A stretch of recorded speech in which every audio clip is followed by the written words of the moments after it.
Hi everyone. Today with our Inspired by the World recipe series, we're headed to exotic Thailand. Now I love the flavors of Thailand. Everything is so bold and so fresh. Makes for a great meal, but it can be a little intimidating. Well, here at Sea Cuisine, we'll take the intimidation out for you and make a great offering for an appetizer. We're going to make a fresh spring roll using our Sea Cuisine coconut crusted tilapia and make a little Asian plum sauce to dip it in. Couldn't be easier, so let's get started. Now, I've preheated my oven to 375 like I always do, just to give us a head start.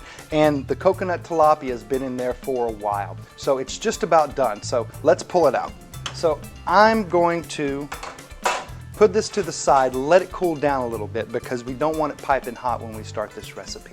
So while it's cooling down, I want to put together the Asian plum sauce. Like I said, the Asian plum sauce may sound a little exotic to you, but you can find all of these ingredients at your local store. Next, we have some soy sauce and a little hoisin sauce.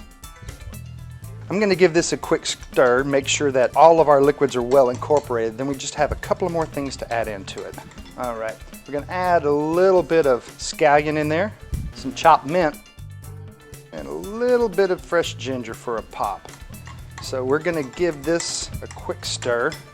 And the great thing about this sauce is that you can make it a day before if you're planning out your meal for time.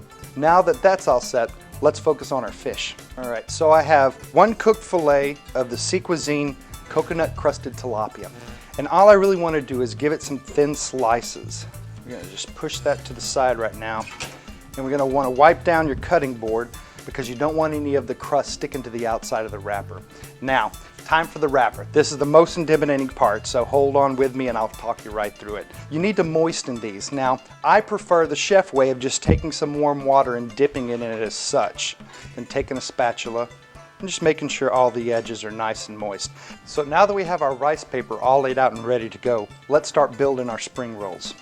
We're going to take some julienne carrots, some julienne peppers, julienne cucumbers, and some sliced scallion. Now we'll take a piece of the Sea Cuisine coconut crusted tilapia that we just cooked off and sliced. Let's put some fresh herbs in it. I like using whole leaf because you can see them through the paper. So now we're going to roll it just like we would a burrito. And the papers become really sticky, so you want to be careful with your movements. All right, now we're going to tuck those corners in and finish up. There you go. It's nice and tight, and you want it tight because you don't want the insides falling out when your guests go to dip it in the sauce. Now for a great presentation, all I'm going to do is give this one simple cut so you can peek in and see all the goodies on the inside. There we go. So you're going to want to make sure that you serve these spring rolls right away, and don't forget that Asian plum sauce that we made to go with it. So the next time you want Thai food, don't go reaching for your wallet or even for your passport. Let Sea Cuisine take you there. Until next time, stay inspired.